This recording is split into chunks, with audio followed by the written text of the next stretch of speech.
Hi to all my new subscribers on the new channel. I appreciate you coming over here, and hopefully some people will be here that, I appreciate my subscribers on my homesteading channel, and a lot of you are already over here.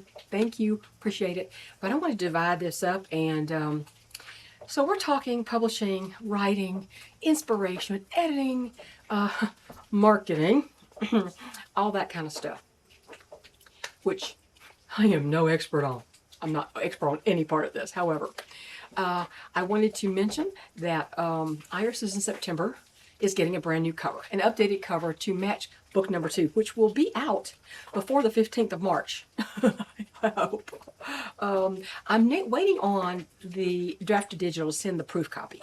I can't release it until they send a proof copy, and I can go through the entire book and make sure that it's the way I want it to be. And of course, if it's not, it's going to take a little bit longer, but delay it for maybe a week, I think. Because you have to make changes, and then you have to really ensure that they take place, you need to wait about a week because of their printing schedule. But Irises in September, the proof copy for the new cover is coming today in the mail. I know I could have waited probably, but let's give me something else to tell you later. But it's coming. I just want to make sure the cover's right, and then I'll just release that. Just go ahead and release. The new cover is already listed with the ebook, but it's going to be listed. It will be in print when you buy the actual print paperback. So, and as soon as that's done, and I get the proof copy for book number 2 in the Clancy Mountain series, Brewster's Farm, I will get on the move and get that out to you. So we'll have books 1 and 2 of the Clancy Mountain series published. And I'm actually on book number 3. I'm about 38,000 words into book number 3, which is done a little differently. It's the same setting, and one of the characters is the same as a character in the first 2 books, and he was a very popular character. Everybody liked this guy. So he's featured more prominently in book 3. I'm not going to tell you the name of that one yet. It's a little too premature for that.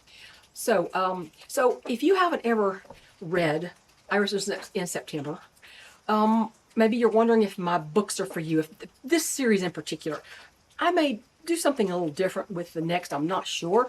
I'm not even sure if this is going to have a book 4.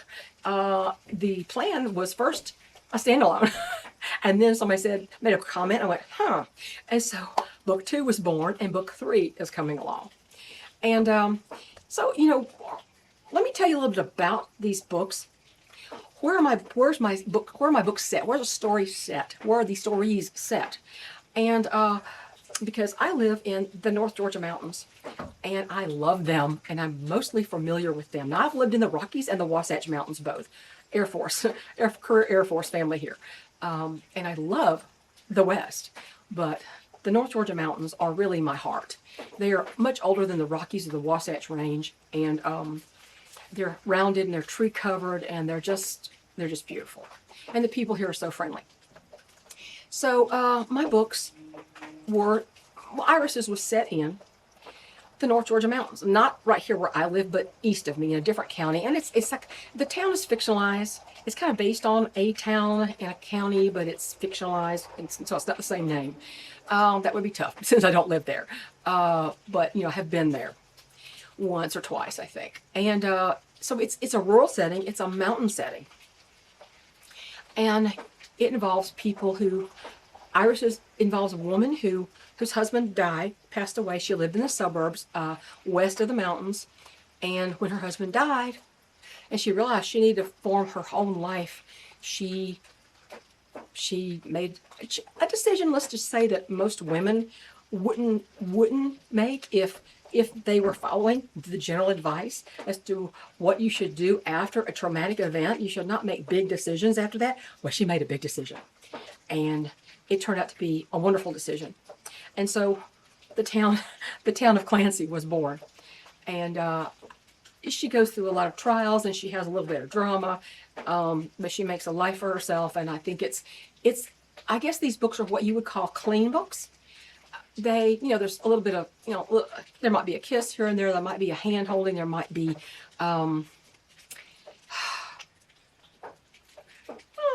let's let's just say these people are maybe good people, but they are definitely real people.